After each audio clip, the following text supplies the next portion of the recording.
그러니까 그러는 동안에 우리는 옆을 볼 수가 없어요. 마라토너가 뛰다가 옆 보거나 뒤 보면 엎어지죠. 그래서 우리는 앞만 달려가다 보니까 안 봐. 근데 이제 우리에게 옆과 뒤를 바라볼 수 있는 기회가 생기는 게 우리가 질병이에요. 아프거나 늙어서 내가 어떤 일선에서 벗어나거나 아니면 더 죽음에 임박했을 때 결국 억지로라도 멈춰설 수밖에 없어요. 그러니까 처음에는 멈췄으면 난리가 나죠. 여기 계신 분들 뭐 나 아니면 회사가 안 돌아갈 것 같죠. 우리 한정님 뭐 어디 입원하면 여기 성모울타리 문 닫을 것 같죠. 여기는 어머니들 나 입원하면 애들 다 굶어 죽는 것 같죠. 아니요. 애들 짜장면 시켜 먹고 잘 있어요. 물론 좀 꼬질꼬질하게 다니겠지만 그러다 보면 이제 입원해 계신 분이 아, 세상에 내가 몇십 년 동안 이렇게 쉬어본 적이 없어요. 남의 손이 해주는 밥을 먹어본 게 언젠가 몰래요. 선생님 저 꼭 피정하고 있는 기분이에요. 이래요. 그러면 그때 이제 뭐죠? 남편한테 잘했나, 아내한테 잘했나, 우리 애들한테 잘했나, 이웃에게 잘했나. 그래서 죽음이란 말로 우리가 우리의 삶을 되돌아볼 수 있는 어떤 거울의 역할을 한다라는 이야기를 해요. 그리고 이제 버킷리스트라는 영화가 있잖아요. 거기서는 이런 얘기, 내가 죽음으로부터 위협을 받는다. 어떤 질병에 노출됐겠죠. 그러면 이제 자신의 삶에 대해서 더 진지함과 깊이를 더한다. 그러니까 죽음에 아까 다가간 사람들이 더 진지하게 자신의 죽음을 이제 생각하는 경우가 있고, 그래서 죽음은 삶을 제약하는 기능이 있죠. 몇 살에 죽으면 이제 제약이 되지만 그런 기능뿐만 아니라 오히려 삶을 충만하게 해준다라고 얘기를 해요. 그다음에 우리가 제일 좋아하는 말이고 위령미사 때 많이 듣는 말은 죽음은 죽음으로서의 끝이 아니라 새로운 삶으로 옮아감이니라는 거. 이것이 이제 죽음에 대한 다양한 생각 중에 우리가 가지고 있는 생각, 또 우리가 취해야 될 생각들이에요. 자, 이제 스티브 잡스가 죽음에 대해서 이야기한 걸 한번 보겠어요. 아까 뭐 신부님도 많이 얘기했지만 스티브 잡스는 여러분들이 아주 잘 아는 그 애플사, 그 사과 깨물어 먹은 핸드폰 나오는 그 창립자예요. 창립자는 뭐 17살에 되게 불우하게 했죠. 매춘 여성에게 태어나서 버려져서 입양이 돼가지고 뭐 하여튼 그랬는데, 이 양반이 그렇게 유명하고 훌륭한 그런 창업자 그러게 된 게 17살 때 책을 읽었는데, 책에 그런 얘기가 있었대요. 하루하루가 인생의 마지막 날인 것처럼 산다면 나는 언젠가 바른 길에 서 있게 될 것이다라는 글을 읽고, 이분은 그게 굉장히 가슴에 와닿은 거예요. 그래서 정말 내일이 마지막일지 몰라, 내일이 마지막일지 몰라 라고 생각을 하면서 인생을 충실히 살았고, 특히 50대 중반쯤에 이분은 뭐 특수질환과 뭐 췌장암인지 걸려요. 말기가 돼가지고 내일 돌아가실지 모레 돌아가실지 몰라요. 그러면 뭐 그렇게 돈도 벌어놨겠다. 뭐 휴양지에 가서 놀면서 뭐 아니면 외국에 병 고치러 돌아다니고 이렇게 살았을 수도 있는데, 그렇게 안 살은 거예요. 마치 내일이 끝인 것처럼 살면서 이분이 그런 얘기를 하는 거예요. 내가 내일이라도 죽을지도 모른다는 내가 생각을 그렇게 하고 있는 게, 그런 죽음을 생각했을 때 외부의 기대, 우월감, 낭패, 실패에 대한 두려움, 모든 것이 사라져버려. 그러니까 우리가 그런 얘기를 하잖아요. 옛날에 막 두 분이서 막 싸우고 막 그러면 아니 무슨 부모 죽인 왼수야? 그래서 어떤 죽음과 관련되지 않았는데 왜 이렇게 싸워? 또 막 또 싸워. 그러면 아니 왜 이렇게 뭐 죽고 사는 문제가 걸렸어? 그러니까 죽으면 사는 문제도 아닌데 왜 이렇게 싸워? 그러면서 죽음이라는 걸 생각했을 땐 다른 걸 다 노할 수 있고 용서할 수 있고 양보할 수 있다라는 거예요. 그래서 이런 생각을 에브리데이 해야 된다는 거예요. 왜 우리 자꾸 까먹거든. 오늘은 그렇게 열심히 했는데 내일 모레 되면 또 까먹어. 제 친구가 이제 뭐 남편도 대한민국에서 월급 제일 많이 주는 뭐 외국계 은행 지점장, 자기도 뭐 한국에서 월급 제일 많이 주는 한국계 은행을 이제 작년에 퇴직을 했어요. 뭐 아들은 뭐 전 세계 뭐 뭐죠 그게 올림피아드 거기 가서 뭐 1등을 해요. 과학하고 수학. 그래가지고 딸도 뭐 공부 못한다고 맨날 발로 차고 뭐 애를 쥐잡듯이 잡는데 UCLA 갔어요. 그리고 1년에 1억씩 학비를 댔어요. 1년에 1억씩 학비를 댈 정도면 경제력도 있다라는 거죠. 걔네들은 사춘기도 없었어요. 제가 맨날 조카라 그러는데 고등학교 친구라. 근데 그게 못마땅한 거예요. 제 친구는. 왜냐면 아들이 게임 중독자예요. 그 서울에서 제일 좋은 학교가 거의 서울과학고등학교인데 해화동에 있는데, 그러니까 게임을 막 새벽 5시까지 하다가 1시간 잠깐 있고 와서 시험 봐. 근데도 전교 한 3등이야 항상. 근데 엄마는 화가 나지. 왜냐면 게임을 조금만 줄여 가면 1등 할 텐데. 그 애를 아주 그냥 들들들 볶아요. 근데 이제 저희 집에 봉사를 오는 거예요. 호스피스 센터에. 말기 암 환자들이 무종을 주면 봉사를 오면 이제 뭐 그 봉사를 시키잖아요. 애들은 뭐 청소 좀 해라. 그러면 뭐 멸치똥 까고 뭐 양파 이렇게 하고 감자 깎고 막 애들 이제 욕을 하고 흉을 보고 막 그래. 듣다 손 씻어 일어나 나 따라와. 딱 와가지고 제가 2층 병동으로 올라가요. 병동으로 올라가서 지금 이 방에 있는 애 7살이야. 지금 일주일도 못 남았어. 이쪽에 있는 애 지금 1살이거든. 첫 돌도 아직 안 됐는데 오늘 밤 넘길지 못 넘길지 몰라. 근데 제 친구가 바보는 아니니까 뭔 뜻인지 알잖아요. 알았어, 알았어. 아이, 안 그렇지. 건강한 게 최고지 뭐. 그럼 내가 너무 욕심냈지. 그러고 집에 가면 며칠은 조용해요. 애들이 막 이모 고마워. 엄마가 잔소리 안 해. 근데 그게 얼마나 가느냐? 한 달을 채 못 간다는 거예요. 그래서 만약에 여기 혹시 뭐 부부나 가족이 오신 분이 있다면 정말 내가 너무나 사랑하는 내 남편이 내 아내가 오늘 그가 죽을지 내가 죽을지 그죠? 몰라요. 죽음으로써 우리가 영영 이별을 하게 된다면 내 남편이 옆집 남편보다 조금 무능해서 100만 원씩 들 벌어오는 게 뭐가 열딱지가 나서 바가지를 벅벅 긁고 내 딸 열심히 했으나 성적이 안 나와서 옆집 애들은 다 서울대 연대 고대 갔는데 얘는 뭐 이름도 없는 저 지방대 가가지고 그런 게 뭐가 부끄러워가지고 동네 사람이 그 집 참 고3이었지 어느 학교 갔어 그러면 대답도 못해 그냥 그래가지고는 이제 집에 들어와서는 애를 잡죠. 너 때문에 창피해서 여길 뜨던지 해야 되겠다. 우리 너무나 많은 아이의 죽음을 봤잖아요. 지금 이태원 세월호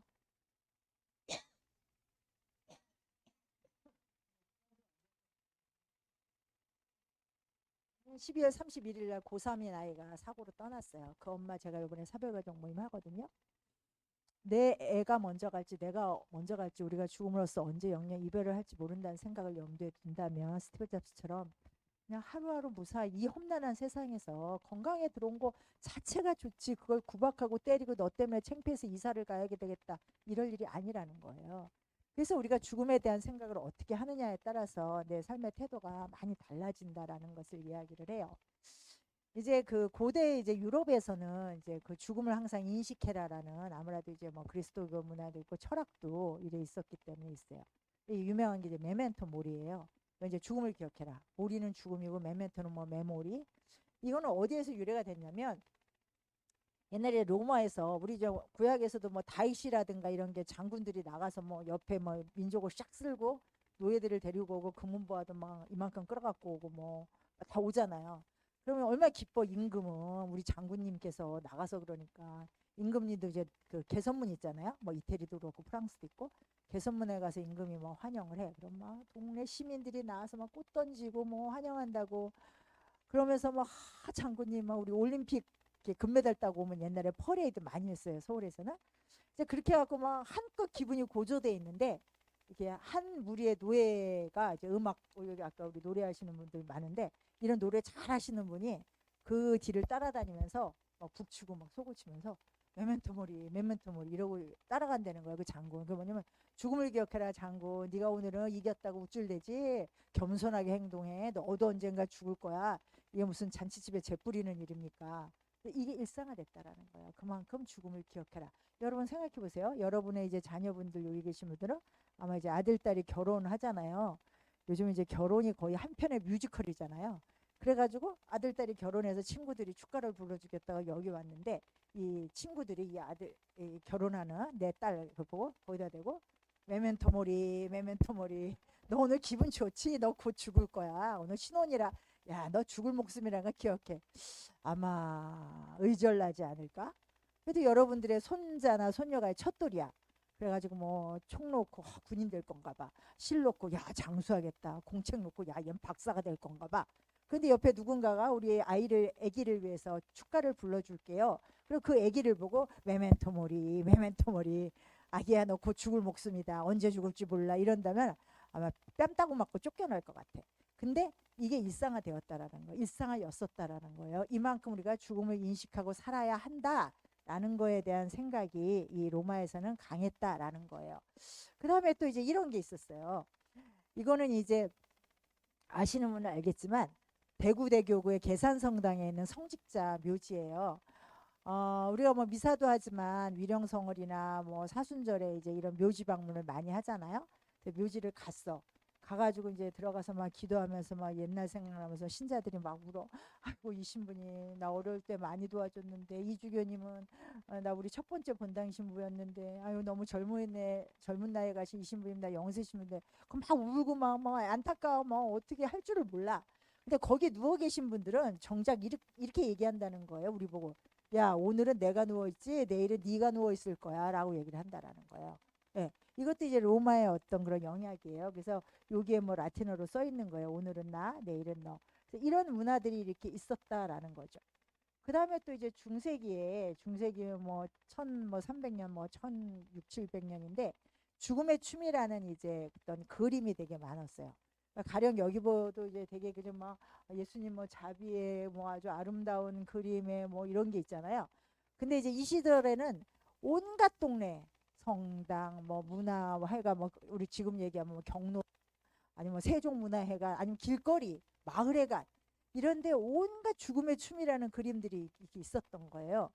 그 중에 하나가 이 바젤의 죽음의 춤인데, 보시면 여기 지금 알록달록한 그림을 하신 분들이 있는데, 이분들은 아마 그 시절에 상위 1%, 교황님, 주교님, 뭐 백작부인, 성주, 뭐 재벌, 뭐 임금님 그런 분들이었어요.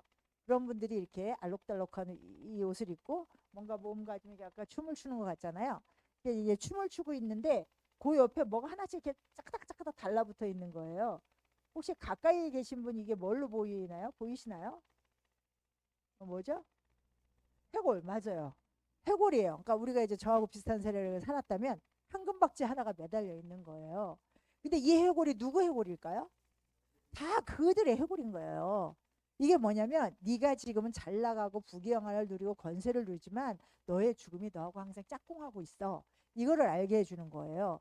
이만큼 모든 사람에게 죽음을 인식하도록 했는데, 제가 강릉에 이제 2년 가 있다가 이제 서울로 온 지 한 달밖에 안 됐어요. 발령이.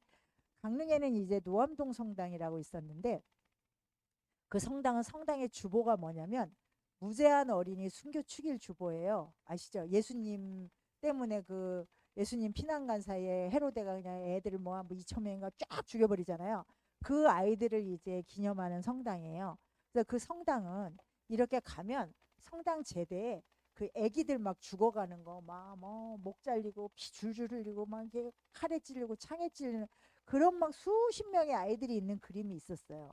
물론 예쁘고 뭐 아름다운 그림은 아니에요. 그렇지만 어떻게 무제한으로 순교축이 주변대.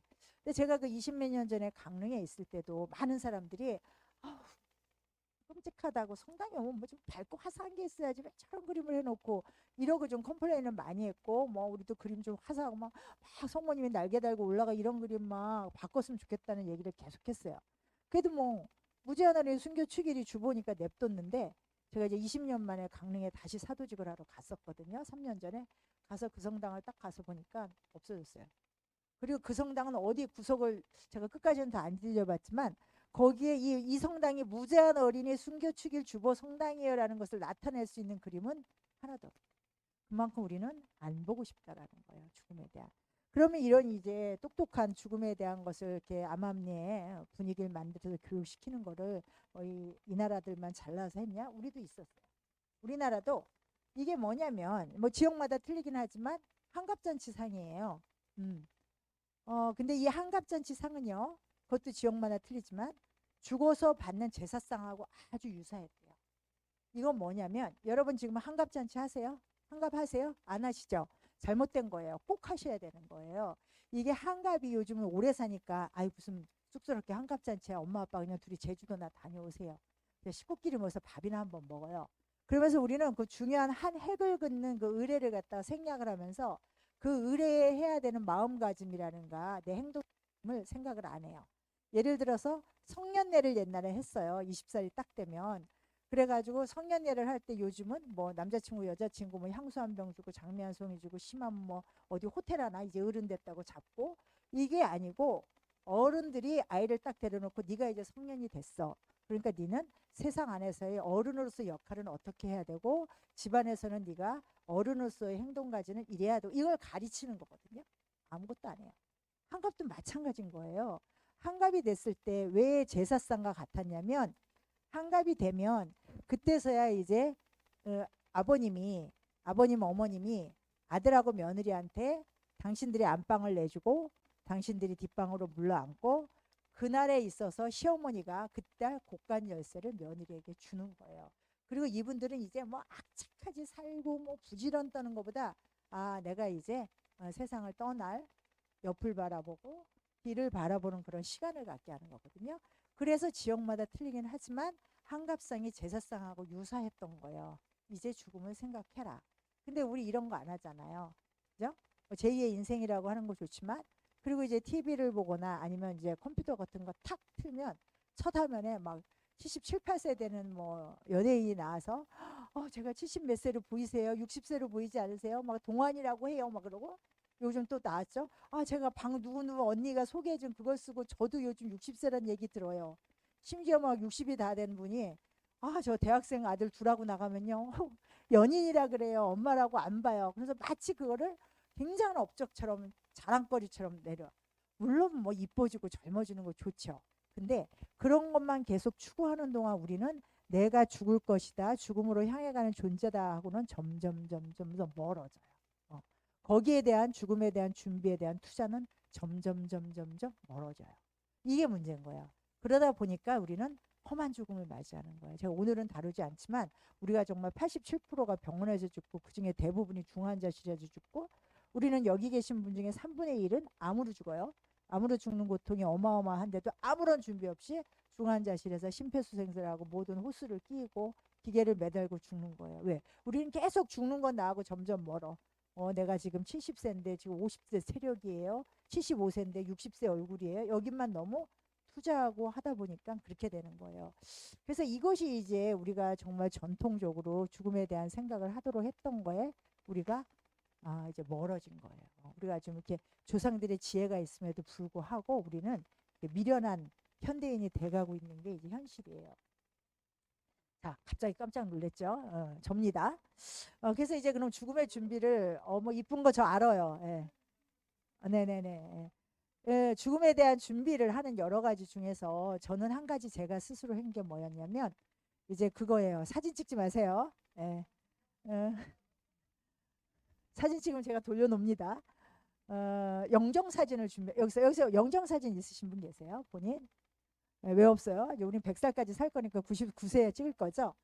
십몇 년 전에 제가 영정 사진을 이제 찍었어요. 이제 퇴근하고 오는데 꽃이 너무 이뻐가지고 영정 사진 찍었는데 이거를 이제 제 책상 위에다 이렇게 놨는데 제가 15년이 지났는데 안 죽었어요. 그러니까 저희 수염들이 지나다니다가 야야야 저 사진 이제 업데이트 좀 해라. 어디서 지금 죽으면 저거 갖다 놓으면 남들이 사기꾼이라 그래요. 어디 째글째글 있는 게. 그래서 그렇지 좀 그러네. 그래가지고 이제 또 다른 사진한테 이 정복을 안 입었어. 이건 좀 이상해. 이거 이제 제 친구가 우리 봉사자가 만들어준데 이거라니까 수염들 야 네가 무슨 연예인이야? 장난하지 말고 제대로 된 거예요. 그러다가 이제 얼마 전에 이제 저희 수도에 전혜원이 영정사진을 찍었어요. 작년에 또 업데이트를 했고 그러다가 이제 제가 또 이제 몇 년 전에 제주도를 갔다 왔는데 제주도에서 동기 수녀 둘하고 이제 공항을 가는데 찻집이 있어요. 찻집에 가가지고 이렇게 차를 마시는데 그분이 이제 사진 찍어주시는 사진 작가예요. 어머 수염들 셋이 있으니까 너무 보기 좋아 사진 찍어드릴까 해서 그러세요? 찍었는데 너무 이쁘게 나온 거야. 거의 성형외과 수준이야. 너무 좋아가지고 우리 셋이서 죽어도 이쁜 사진 올린다고 다 우리 이거 영정사진 낙찰 이랬어요. 이렇게 영정사진을 두는 게 무슨 죽음 준비겠느냐. 지금 제가 기차를 타고 다니고 그러지만 이제 제가 코로나 이전에는 거의 한 1년에 한 120개 정도 강의를 해요. 그럼 부산, 포항 막 이런 데 가요. 진주, 울산, 광주. 지난주에도 이제 포항 갔다 강주 갔다 지금 이렇게 부산 오고 그런 건데 운전을 하고 갈 때가 많아요. 그럼 운전을 하고 가다 보면 거의 막 교통사고 와장창 난 걸 한 3건 정도 봐. 그러면 완전 아주 그냥 작살이 나가지고 그냥 피가 흥건한 것도 보고 뭐 경미한 것도 보는데 제가 그렇게 싸돌아다니고 운전을 하는데 그게 내가 안 되리라는 보장이 없거든요.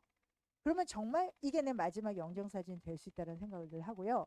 그리고 또 이걸 내가 마지막 영정사진이 될 수도 있다 생각하면 막 같이 뭐 여기 아까 신부님도 그렇고 여러분이 속한 본당에 몰라 신부님 수녀님들은 다 천사같이 사는지 몰라도 수녀들 그렇게 천사같이 안 살아요. 그럼 저도 이제 뭐 아니라고 다 천사라고 서로 미워하는 수녀도 있고 정말 꼴보기 싫은 수녀도 있고 있어요. 그러면 이제 같이 옆방 있어도 저 쓰레빠 짝짝거리고 끄는 것도 아주 듣기 싫어 막. 근데 정말 저걸 내 영정사진이라 하고 저 사람이 먼저 갈지 내가 먼저 갈지 언젠가 죽음으로써 우리가 이별을 한다 생각하면 조금 달라져요. 조금. 물론 많이 달라지면 그때 제가 벌써 성인이 됐겠지만, 그러니까 그런 생각을 하게 되면 선생님이 늦게 들어오면 나가서 선생님 추웠죠? 비 오는데 어떻게 왔어요? 밥은 드셨어요? 내려가서 우리 같이 챙길까요? 이런 걸 조금 노력하게 된다는 거예요. 아주 조금. 많이 노력하면 그거는 뭐 미치거나 이제 성인이 되거나 둘 중에 하나지만. 그래서 정말 그 영정사진을, 그래서 제가 이 영정사진을 저렇게 항상 놓고 있다가 제가 제 컴퓨터, 노트북에는 첫 화면에 있어요. 근데 한번 작년 1월이에요. 제 핸드폰에다가 저걸 올려놓은 적이 있었어요. 그것도 첫 화면은 아니고 이게 뭐 업데이트된 친구는 이렇게 보다 보면 저 사진이 툭 나왔나 봐요. 저는 그거를 세상 사람이 다 볼 수 있다는 걸 모르고 그냥 난 저장한다고 넣는 건데, 저거를 보고 저하고 십몇 년 전에 근무했던 간호사들, 약사들 전화해서 울고불고, 제 친구들은 수도에 전화해서 까리따스 스님 어떻게 되셨냐고, 돌아가셨냐고 난리를 치고, 제 동생 새벽 6시 몇 분인가 전화 와서 욕을 저한테 하고, 누나 지금 뭐 하는 짓이냐고 깜짝깜짝. 왜 그걸 다 볼 수 있어? 그러니까 빨리 지워 지금. 막 그래가지고 2시간 만에 내렸어요. 그때 아쉬워가지고 이제 제 노트북에 놓고, 제 이제 직장, 그러니까 요양원에 있었을 때니까 직장 핸드폰 아니지 컴퓨터에다 깔아놨어요. 그러니까 제가 근무 안 하는 날 제 컴퓨터에서 자료를 찾으려고 저희 직원들이 제 컴퓨터를 열었다가 또 까무라친 거예요. 성모 울타리 1회 우리 밀빵 보고 계십니다. 이 빵이 참 빵 잘 만들어요. 참 진짜 고소하고 맛있어요. 근데 우리 여기 빵은 내가 먹으면 아무 탈이 없어요. 그래갖고 그래서 좋은 줄 알아요. 여러분들 이 빵 한번 구입해서 드셔보세요. 그러면 아주 건강한 빵. 아이들 요즘 너무 방부제 많이 들어간 빵들 먹으면요, 그게 이제 환경 호르몬하고 연결돼갖고 애도 못 낳는 거예요. 그 중고등학교 때 다 망치는 거예요. 이렇게 건강한 빵, 귀한 먹을 거, 우리 진짜 맛있다. 여러분들 1회 우리 밀 전화번호 밑으로 나갈 겁니다. 전화하셔갖고 택배 주문하시면은, 그리고 이거는 받자마자 바로 드셔야 돼요. 왜냐면 한 2, 3일 지나고 나면 바로 곰팡이 나요. 냉장고에 넣으면 또 한 2, 3일은 또 되더라고. 냉동실에.